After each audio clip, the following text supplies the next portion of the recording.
네, 가정에서 함께하는 새벽 예배 8월 7일 월요일입니다. 온라인으로 함께하시는 여러분을 환영하고 축복합니다.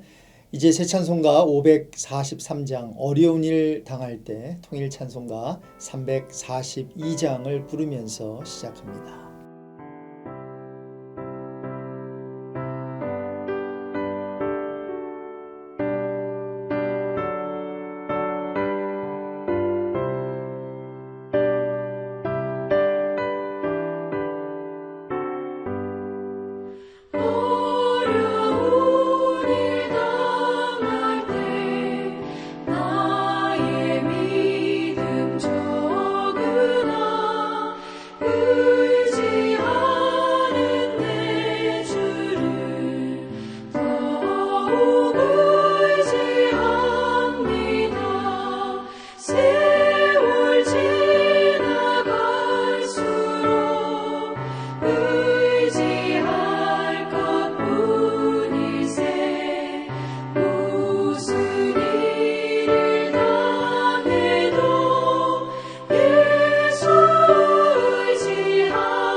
네, 이번 주일이 이제 우리 교회 일꾼을 뽑게 되는 임직 투표일인데요.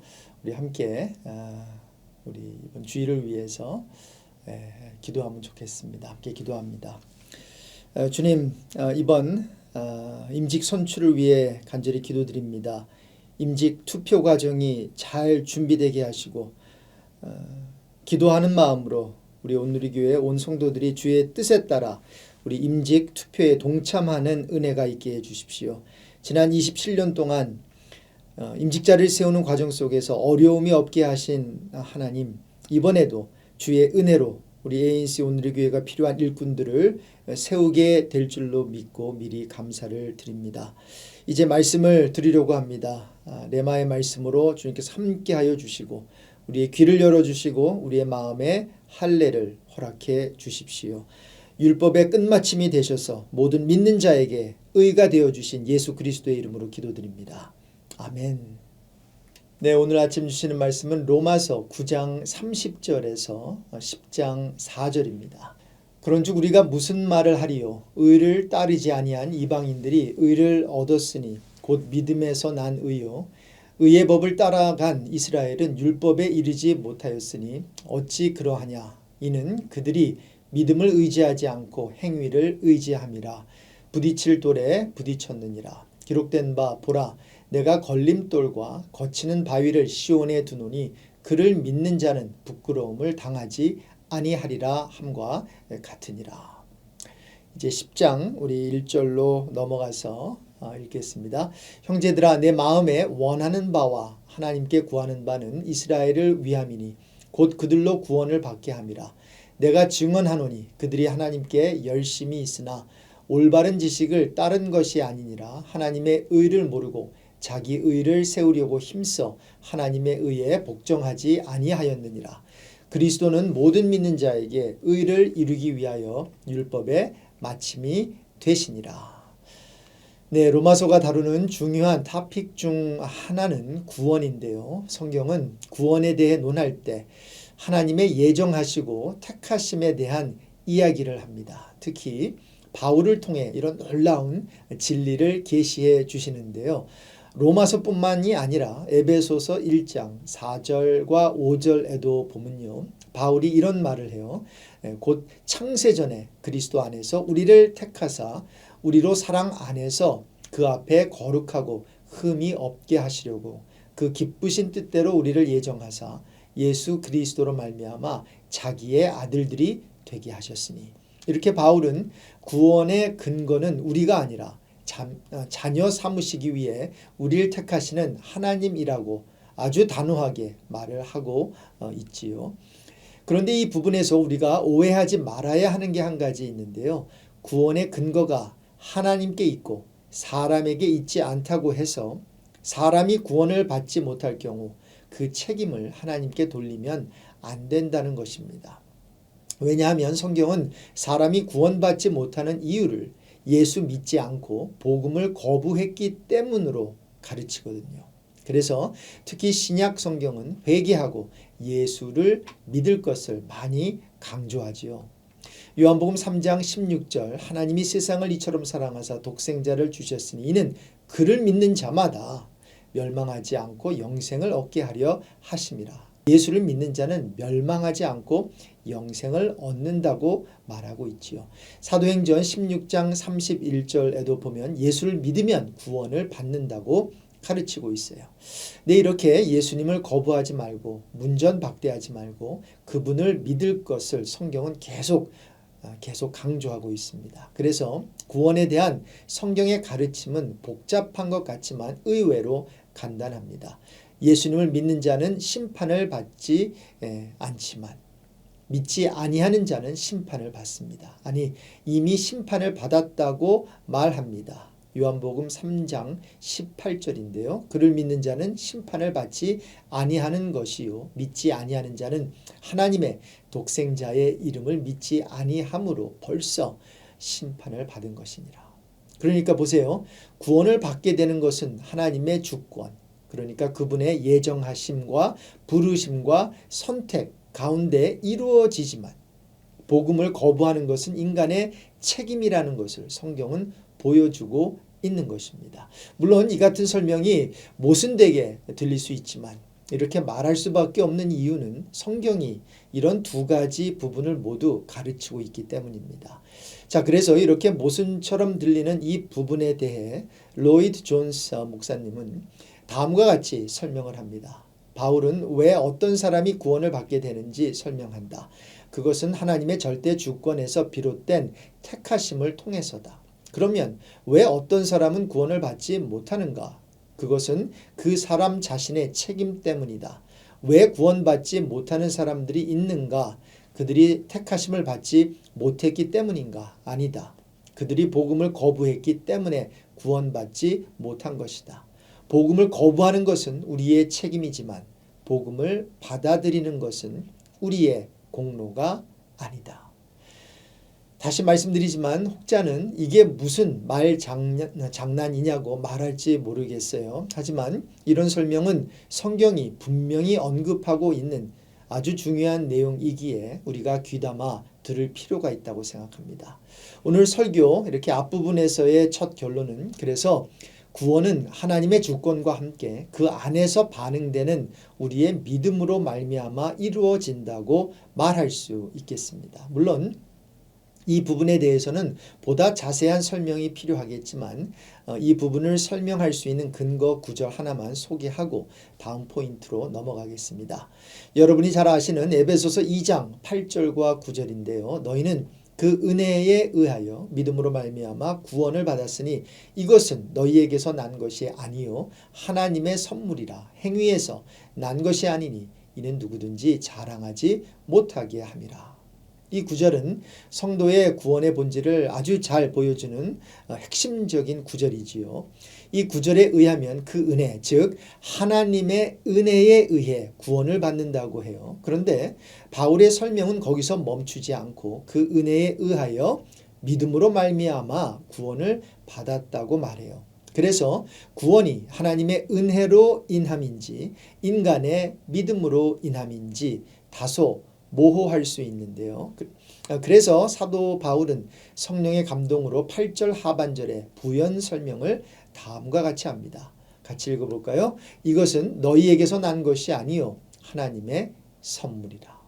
그래도 오해할까 봐 다시 9절에 행위에서 난 것이 아니니 이는 누구든지 자랑하지 못하게 함이라. 이런 식으로 아주 친절하게 바울은 구원이 전적으로 하나님의 무조건적인 은혜에 의해 받는 것이라고 자세히 그리고 친절하게 설명을 해주고 있습니다. 자, 그래서 한 번 더 이 부분을 정리하자면 하나님의 은혜는 구원의 근거가 되고 원인이 되고 우리의 믿음은 구원을 받아들이는 도구라고 보면 될 것 같습니다.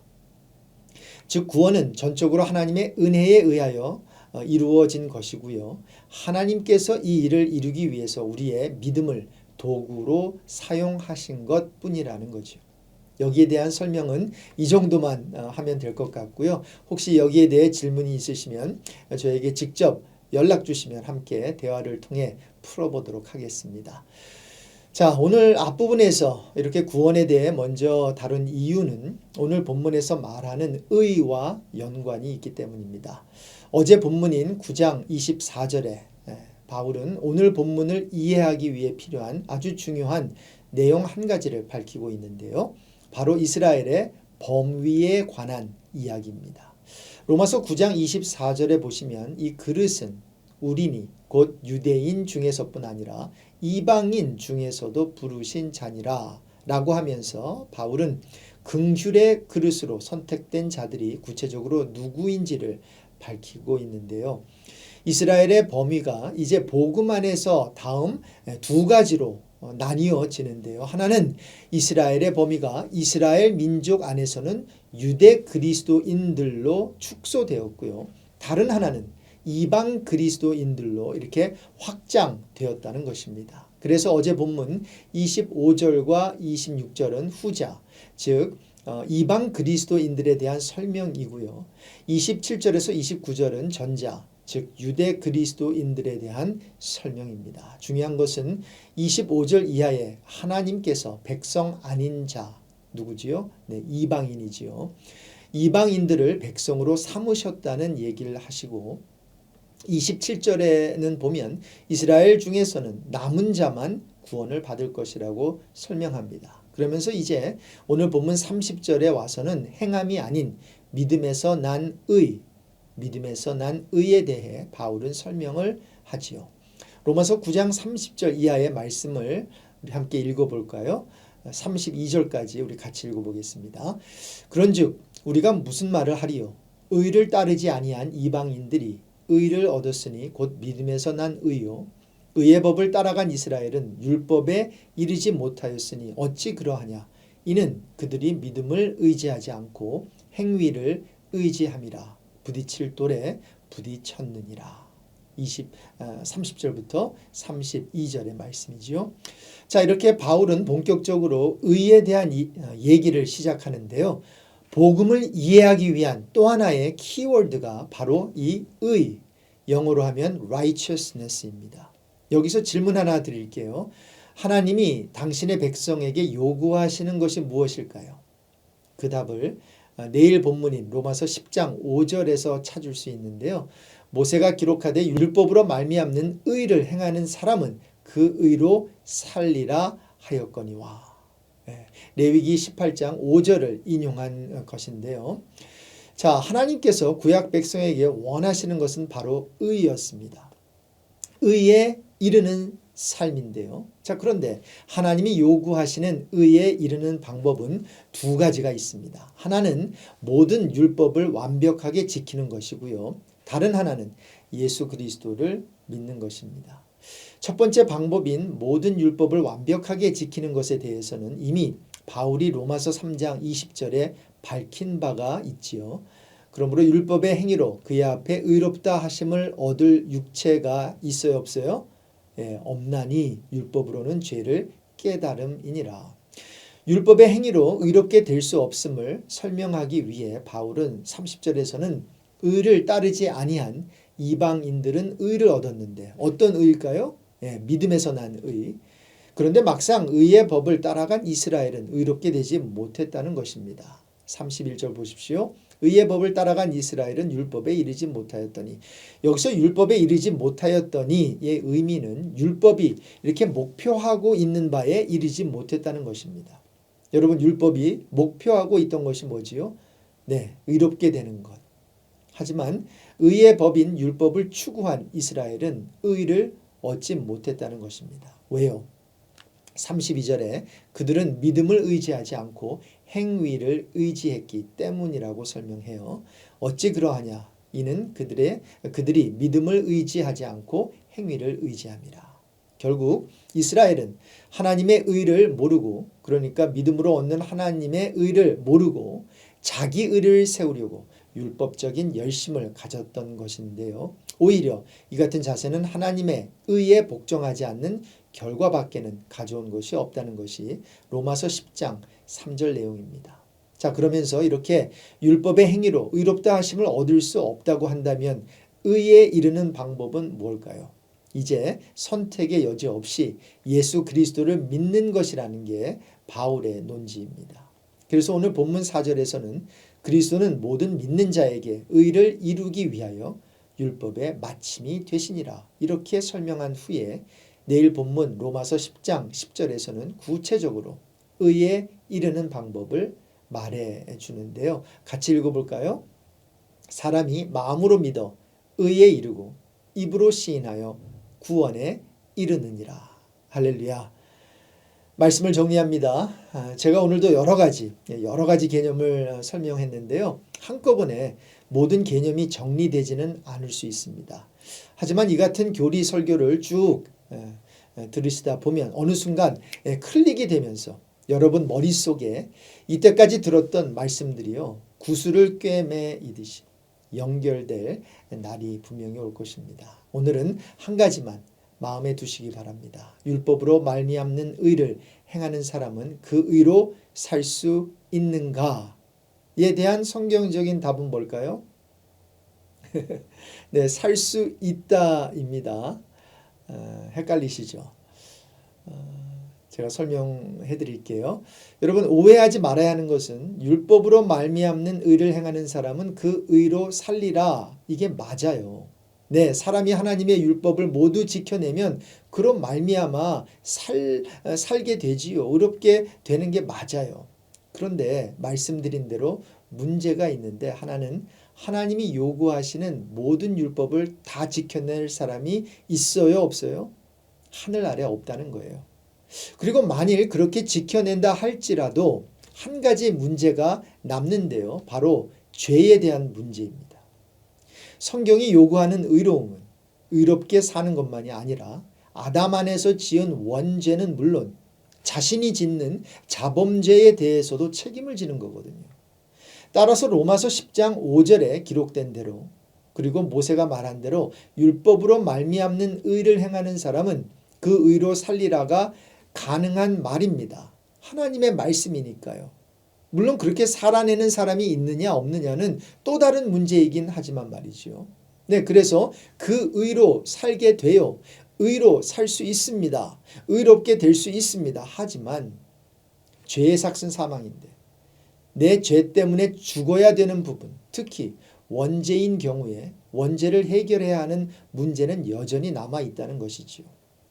아무리 율법을 다 지켜낸다 하더라도 아담의 원죄와 내가 평생 짓는 자범죄는 어떻게 해결할 건데요? 죄의 삭은 사망이라고 했으니 내가 죽으면 될까요? 그러면 죄값이 치러지는 건가요? 아니요. 죄인이 죽는 것은 죄의 형벌을 받는 것일 뿐이고요. 죄의 값을 치르려면 피를 흘려야 하는데 깨끗한 피, 즉 의인의 피가 요구된다는 사실입니다. 문제는 내 피는, 우리들의 피는 더러운 죄인의 피이기에 아무리 우리 죄를 위해 피를 많이 흘려도 우리의 죄값을 치를 수 없다는 게 성경의 가르침입니다. 레위기 제사법에 따르면 흠없는 짐승의 피가 속죄제를 위해 사용되는데요. 이 의미는 더러운 피, 죄인의 피는 효능이 없다는 것입니다. 또한 히브리서에 따르면 아무리 흠없는 황소와 염소의 피라 할지라도 능히 죄를 없이 하지는 못한다고 했어요. 그렇다면 죄에 대한 해결책은 무엇인가요? 죄에 대한 유일한 해결책은 우리 죄를 없애려고 나타나신 어린 양 예수님 한 분밖에 없습니다. 예수님은 세상 죄를 지고 가는 하나님의 어린 양이세요. 요한복음 1장 29절. 예수님은 우리 죄를 없애려고 나타나신 죄가 없으신 하나님이십니다. 요한일서 3장 5절이지요. 그리고 예수님은 죄를 알지도 못하셨지만 하나님께서는 우리를 대신해 죄로 삼으셔서 우리로 하여금 예수 안에서 하나님의 의가 되게 하신 것입니다. 그렇습니다. 죄에 대해 죽고 의에 대해 살 수 있는 길은 오직 예수 그리스도 밖에는 없습니다. 이 모든 진리를 한 문장에 담으면 이렇게 됩니다. 같이 읽어볼까요? 예수님은 우리의 죄를 없애주기 위해 십자가에서 죽어주시고 우리의 의를 이루기 위해 율법의 마침이 되셨습니다. 이제 함께 기도하겠습니다. 주님, 하나님의 의에 이룰 수 있는 방법은 오직 믿음 외에는 없음을 오늘 아침 믿습니다. 우리는 더 이상 우리 자신의 구원을 이루기 위해 살지 않아도 됨을 알게 해 주십시오. 예수님이 우리를 위해 모든 구원을 이루셨기 때문입니다. 우리는 구원이 아닌 구원이 우리를 부르시는 거룩의 삶을 살아야 하는 줄로 믿습니다. 이 복음을, 이 놀라운 복음을 이해하게 하시고 이 복음을 살아내는 우리가 되게 해 주십시오. 율법의 끝마침이 되셔서 모든 믿는 자에게 의가 되어주신 예수님의 이름으로 간절히 기도드립니다. 아멘.